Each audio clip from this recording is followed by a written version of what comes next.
but some of the items go back historically on blacksmithing as far as recycling. They've always been known to have had a scrap pile they could refer to for repair work and making items out of, and that's what I've done to some extent with the two tables. We'll start out with a high carbon railroad spike. You'll know it's high carbon if it has a HC stamped in the head. Not all your spikes have that, and so I've been told that the high carbon are used in stress or pressure points of a railroad track. But from this spike, you can go to here. That's one spike. Then take a pony horseshoe, straighten it out, and cut it into it about the end of my finger. And you end up with a little blank that looks like that. And from that, you end up with a little letter opener with a horse head on it.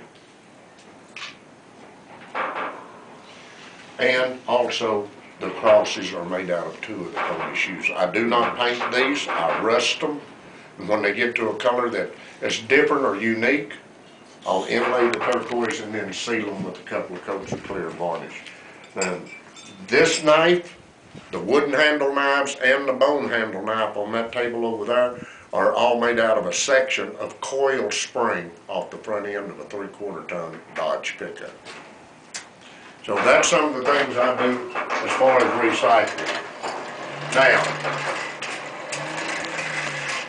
for you folks, let's take this piece of 1/4" rod and use about that much of it to make a nail traditionally and end up with what was known as a crown head nail. In other words, the head of the nail will have 3 sides coming into a small point near the center of the head of the nail. The nailers, that was merely the nickname given to the people that made nails. The majority of them were in an apprenticeship under a blacksmith that could last up to a 10-year period of time. The blacksmith would come in the shop, tell the nailers how many nails, the length of the nail he wanted, and with a wide range of different heads, from the crown head, a rose head, box head, flat head, and a number of others. Some of the heads were as a trademark for that particular nailer. Others were as a decorative purpose. Before they could make their first nail, they had to make this tool. This is called a hot hardy. It's made to cut hot metal. And they had to make their own head setters. And in just a couple of minutes, you'll see why they call this tool such a name. I burned bituminous coal in the forge, a relatively soft coal, and I can reach temperatures up to 3,000 degrees Fahrenheit. And all I'm doing here, as you can see, is blowing in air. And this particular style of hand blower was first introduced in the mid-1800s. Bituminous coal has been the preferred heating source for blacksmiths since 1853.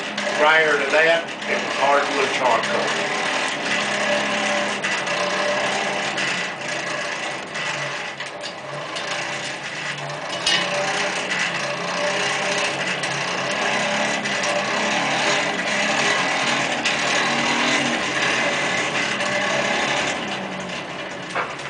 Now, to get a point on the nail, I'll flatten it, then I'll come back and square it. This is called drawing. And all you're really doing is stretching the length out as you make it smaller in diameter.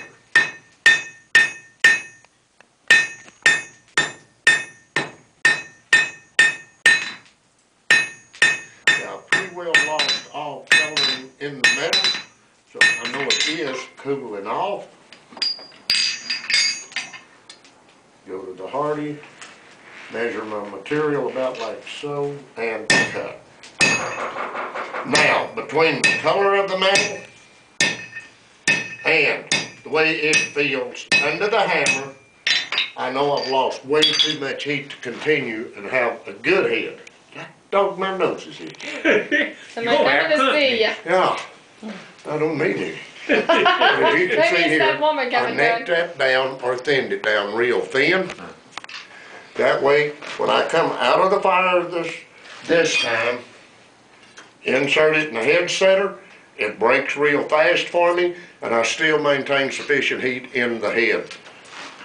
At least that's what we hope. That's the theory anyway. Yeah. I was always told, company are coming, or, company are coming, somebody's coming with a hole in the britches or something like that. Yeah, yeah, my grandmother said something along that line too.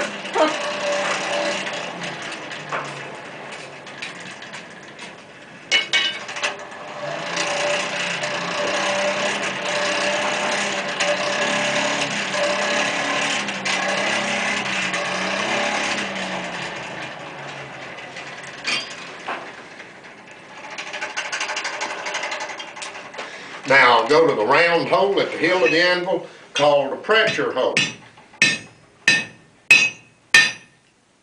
And you've got a head on the nail. There's the head on your nail with your three-sided crown.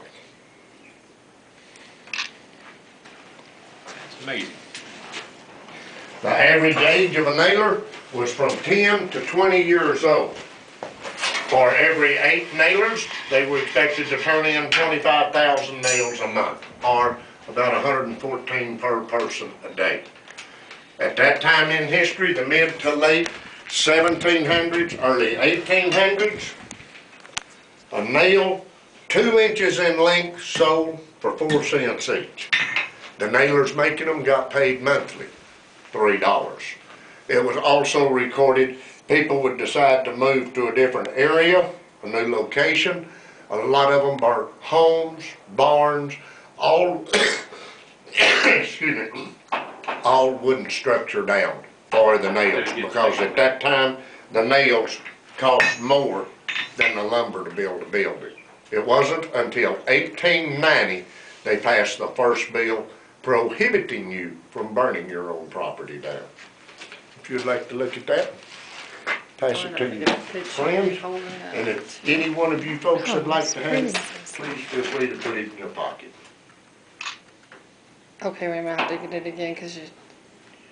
I can remember my granddad using nails like that on the farm when I was a kid, so I mean, Well, the first factory nails come out around 1854 to early 1855. Saying that, there were still a few people hand forging nails into the 1920s. And I've been here at the museum on weekends for 8 years. It'll be 9 years the 10th of May. And I've had 3 orders from cabinet makers. So I guess there was still a few people hand forging nails into 2009.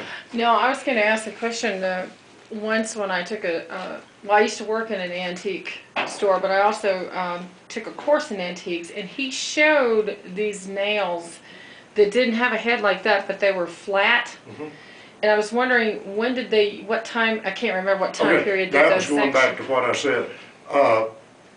There were a large number of different heads, from the crown head, the rose head, box head, flat, Right. yeah, with and a lot of others.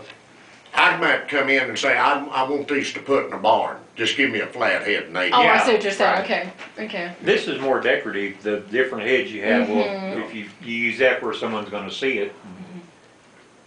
But that's, And you know, those old houses, think of how they were built. They wasn't built nothing the way we do today. No. They were just a square framework and the boards nailed up on the side. Now, I'm not sure, I know that when we lived in Iowa, there was a large Amish population. And some of the, when I worked in the antique store, some of the people that would come in there would talk about they would have the Amish build in buildings. And they said, if you want a fine structure, you let the Amish build it, because that isn't going anywhere. I mean, that's what they were telling me, that it is that strong of a, I mean, unless it burns to the ground, of course. Right. But I mean, they said that they build them. Of course, I'm not sure what nails they would use. I don't even know. Well, the Amish probably make their own nails. Yeah, that's what I was Yeah. wondering if they did. And a So lot they have of their the own stuff they blacksmith, use- right? The a lot Amish. of the stuff they do, rather than using nails, they use pegs to hold the board Yeah, together now too. that too depends on where you live. If you live where you've got enough humidity, you can do that. Where it'll swell when Yeah, but out here, on an average year, you don't get a whole lot of swelling. You get a lot of shrinking. But not the other.